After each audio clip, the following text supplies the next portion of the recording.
Hello, আসসালামু আলাইকুম। কেমন আছেন সবাই? আশা করি সবাই অনেক ভালো আছেন। আপনাদের দিয়ে আমরাও অনেক ভালো আছি। এই যে আপনাদের মাঝে নতুন আরেকটি ব্লগ নিয়ে আসলাম। আর সবাইকে ঈদ মোবারক। সবাই ভালো থাকবেন। আর কার কেমন ঈদ কেমন কাটলো, আর অনেক অসুস্থ, দোয়া করবেন সবাই।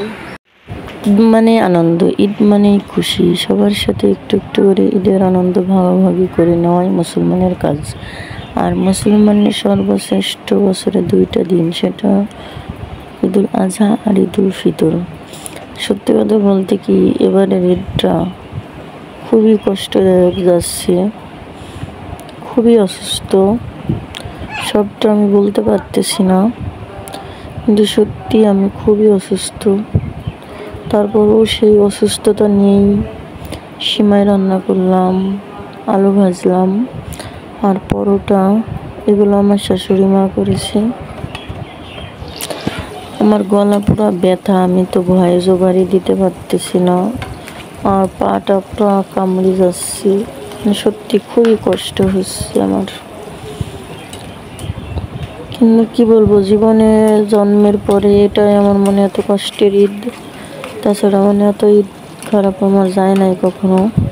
তারপরও আলহামদুলিল্লাহ, আল্লাহ যে পরিস্থিতিতে যেভাবে রাখুক, আলহামদুলিল্লাহ। আল্লাহ বাসায় রাখছে, এটাই তো আল্লাহর অনেক বড় নিয়ামত, তাই না? যাই হোক, আর এটা আমাদের ঈদের সকালের নাস্তা। আর এখনো দুপুরে রান্না হয়নি, করব কিছুক্ষণ পরে।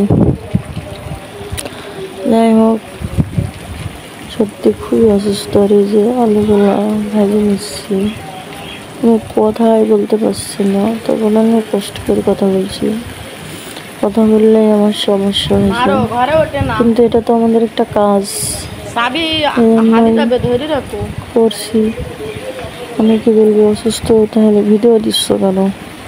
কিন্তু এটা তো আমাদের একটা কাজ, তাই না? যাই হোক, সবাই ভালো থাকবেন। আর ঈদ কেমন কাটলো অবশ্যই কমেন্ট বক্সে জানাবেন। আর সবাই ভালো থাকবেন। আর এই যে আমি আলু ভাজি করে নিয়েছি, আলু ভাজিটা সব ভাজি দিয়ে দিয়েছি। এবার আলু ভাজিটা নাড়তে নাড়তে নেড়ে দেবো। যেমন আলু ভাজিটা হয়ে যাবে, ঠান্ডা লাগবে।